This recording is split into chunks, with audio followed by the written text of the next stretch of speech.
Okay, so that was quite an action-packed last episode, number 9 we had, where we had all this contact in Angola, and we had this contact happening here with the helicopters and that. So I think this will be a good time to end the turn.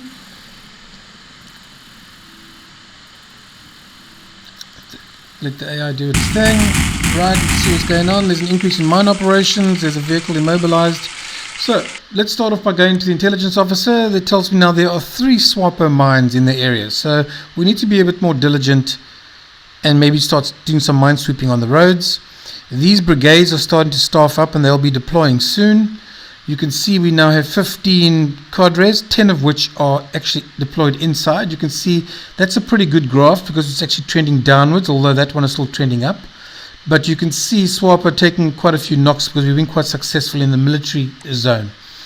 If we go up top here to the security, the United Nations, or the victory conditions, you can see our military situation is improving.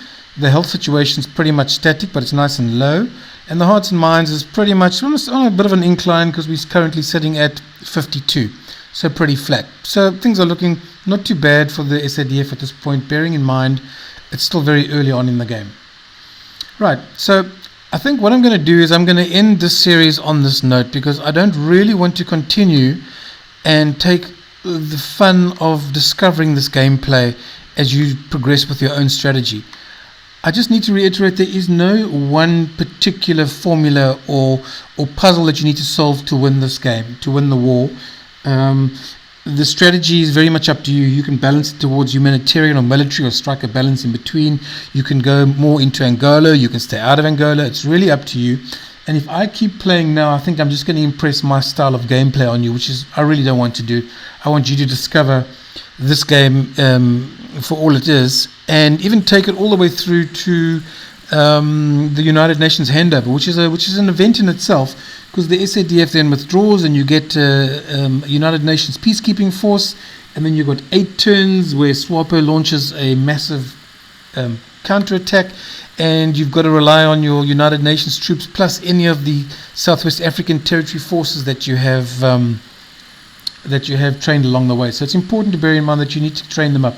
Just to reiterate, if you're in a base, you can go to recruit units and you can go to Southwest Africa Territory Force, and this is where you train them and then recruit them. So don't forget about these guys. What else can I tell you before I sign off? I think most of it's all covered here.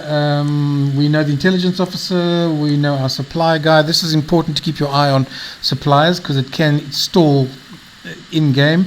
The health situation we keep track of. This is the keeping track of the political points we're spending. And then we've got our personnel officer, which tells us who's deployed in what particular sector. Okay, so as I said, I think I'm going to end it there. I don't think there's any point in me really going much further.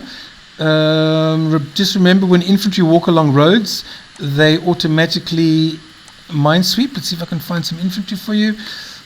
There's an infantry. You'll notice now when they hit the road, you can see they're starting to minesweep. So that's automatic.